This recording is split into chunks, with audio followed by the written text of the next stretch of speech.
سلام كبرات تختاتلتي يوتيوب شانيل سينما سمرم لومون كم وترو زي تفرالي سبورتا وحبرة تخاتيزنا لكم كأينا لنا لمكتالكم بخبر نعدم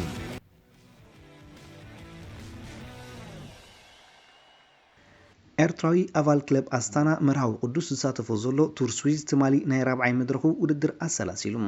ካብ ሙርተን ተበጊሱ ኣብ ኣልሸረይም ተዛዘመን 163.9 ኪሎ ሜትር ርሕቀት ዝነበራ ውድድር እዮም ኣካይዶም እዛ መድረኽ ነቶም ልዑል ናይ ምሕንባብ ክእለት ዘለዎም ተቀዳድምቲ ኣርሒባያ ብሓፈሻ ድማ ተቀዳድምቲ ኣብ ሰዓት 43.5 ኪሎ ሜትር እናረገፅዮም ናብ ፍጻመ በፂሖም ኣብ መወዳእታ ብዝገበሩ ርብርብ ኢጣልያዊ ተቀዳዳማይ ክለብ ኩዊክስቴፕ ኤልያ ቢቪያኒ ብዝገበሩ ጻዕሪ ዕውት ኮይኖም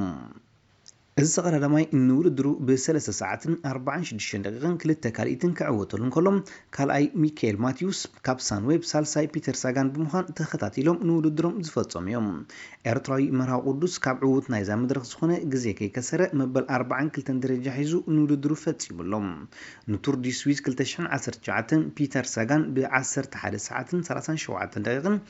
28 ካልኢታትን ክመርሖን ከሎ መርሃዊ ከዓ ካብዚ ተቀዳዳማይ 1 ደቂቃን 35 ካልኢትን ድሒሩ ኣብ መበል 47 ደረጃ ተቐሚጡ ይስዕበሎም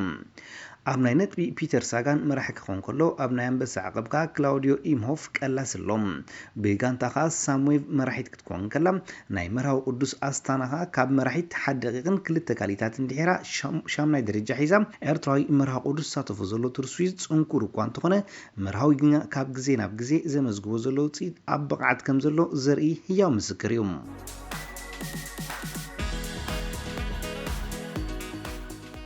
እንግሊዛዊ ዴቪድ ቤካም ኣብ ኢንተር ሚያሚ ዝነበሮ ብርኪ ከም ዝሸጦ ይግለጽ ኣሎ ቤካም ነዛ ኣብ ሊግ ኣሜሪካ እትሳተፍ ክለብ ኢንተር ሚያሚ ናብ ጆርጅን ጆስን ዝተባህሉ ኩባውያን ኣሕዋት ደቂ ማስዩ ሸይጥዋ ዘሎ ኣካፋሊ ማንቸስተር ዩናይትድ ፖል ፖግባ ዋላኳ ካብ ዛጋንታ ናይ ምውፃእ ድሌት ከም ዘለዎን ተሓብረም ከይጋዓዘ ምዝተርፍ ግን ካብ ዩናይትድ ናይ ተኣማንነት 3.7 ሚልዮን ዩሮ ክቅበል ምዃኑ ተገሊጾም ፖግባ ብክለባት ሪያል ማድሪድን ጁቬንቱስን ይድለ ምህላው ዝፍለጥ እዩ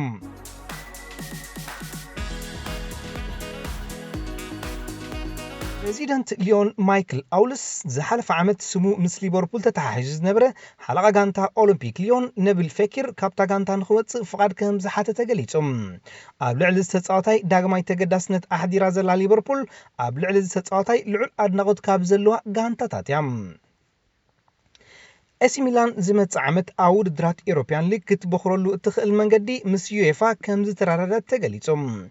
ሚላን ሕሳብ ንምምዕራይ ብዝብል ጠለብ ብዩኤፋ ተቐባልነት ምስ ዝረክብ ቶሪኖ ንቦታኣ ክትውክሎ ምዃናዩ ዝግለጽ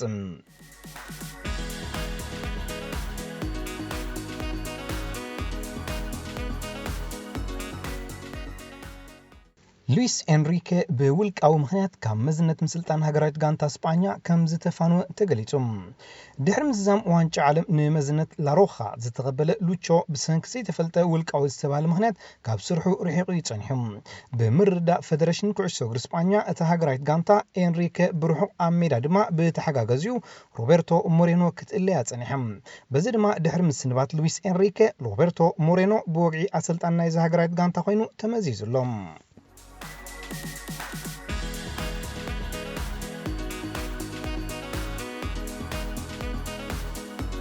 እንግሊዛዊ ተኸላኸላይ ማንቸስተር ሲቲ ካይል ዎልከር ምስ ጋንቱ ሓድሽ ናይ 2 ዓመት ውዕል ፈሪሞም ዎልከር ንሰሙን 150,000 ፓውንድ እናተኸፍለዩ ክትጻወት ተሰማሚዑ ዘሎም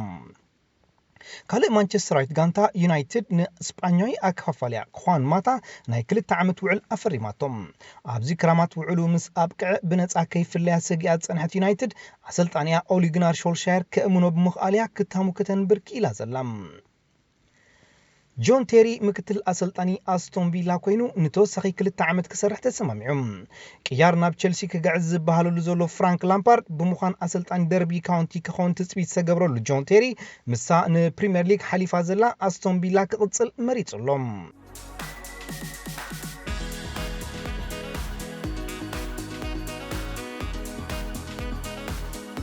ጀርመናዊት ክለብ ቦሩሲያ ዶርትሙንድ ተኸላኸለያ ነበር ማትስ ሁመልስ ደጊማ ከም ዘፈረመቶ ተገሊጾም ኣቀዲማ ንጎት ዘውን ካብዛ መቀናቅንታ ባባርያዊት ጋንታ ዝመለሰት ዶርትሙንድ ንሁመልስ 38 ሚልዮን ዩሮ ከም ዝኸፈለትሉ ተገሊጹ ዘሎ ዘመዝገበተን 3 ሸቶታት ዝተሰረዘ ሃገራዊት ጋንታ ብራዚል ምስ ቬኔዙዌላ ማዕረ ባዶ ምፍላያ ብእዋኑ ካብ ምድባ ካብ ምሕላፍ ተዓንቂጻ ኣብዚ ብራዚል ንዘይ ምህላው ኔይማር ዘሰማቀርትሉ ጾታ ፊሊፔ ኮቲኒዮ ዝበለጸ ተጻዋታይ ተባሂሎም ዝተፈላልያ ጋዜጣታት ስፓኛን ብራዚልን ኔይማር ናብታ ዝገደፍኳ ቤተይ ክምለስ ክብል ንሓለፍቲ ፒኤስጂ ከም ዝሓበረ ይገልጽ ኣለዋ ብዘይካዚ ናይ ቀረባ ዓርኩ ዝኾነ ጋብርኤል ሜዲና ክጽበ ኣይክእልን ክብል ስእሊ ኔይማርን ሜስን ኣብ ኢንስታግራም ብምዝርግሖም ንዘሎ ወረታት ነዳዲ ወሲኹሎም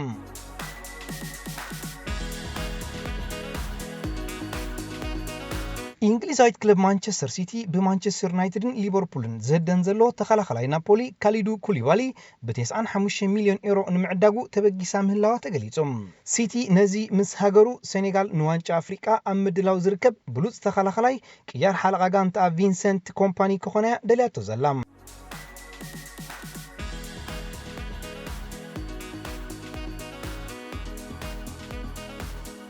ኤሲ ሚላን ካብ ነዊሕ ክትጥምቶ ዝጸንሐት ኣሰልጣኒ ማርኮ ጃምፓውሎ ቦግዒ ከም ዝቆጸረቶ ገሊጻ ኣብ 2007 ወረቐት ፍቓድ ምስልጣን ዝሓዘ ጃምፓውሎ ኣሰልጣኒ ሳምፕዶሪያ ኮይኑ ክሰርሕ ድሕሪ ምጽንሑ ምስ ኤሲ ሚላን ክሳብ 2021 ዘጽንሖ ውዕል ፈሪሙ ዘሎም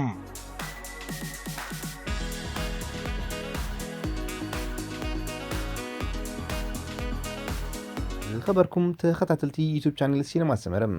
ንምክታልኩም እናመስገና ንሎም መዓልቲ ኣዳሊናልኩም ዝነበርና ስፖርታዊ ትሕዝቶታት ኣብዛዚምና ኣለና ኣብ ቀጻሊ ብኻልእ ሓበሬታታት ክሳብ ንረኸብ ንኹልና በብዘለናዮ ሰላም እንተዕናን